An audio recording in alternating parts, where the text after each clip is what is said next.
What's up, everybody? It's Tim from Everyday Tactical Vids, and I'm out here in the woods, and I was going to be working on a review for a cast gear sweatshirt that I have, but I forgot a piece for my tripod, so I couldn't do it. So I'm just out here. You can probably hear my dogs in the background, and I thought I'd work on a little fire making.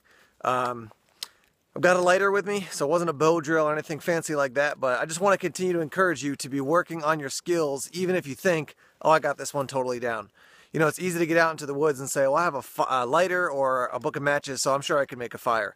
But all of a sudden, you put a couple pieces into the equation, like snow, a lot of moisture, a lot of wet wood, and things change pretty quickly. And so my other encouragement to you is that when you're working on fire, make sure that you are very intentional in the process so that you're not just, saying, oh, I can do it, no big deal, no big problem, and thinking you have all the materials and everything you could do, and so you kind of rush through the process.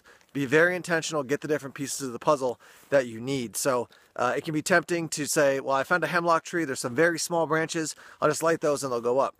But to not take the time and get your tinder, find some dry leaves or some sort of maybe birch bark, which is what I use today.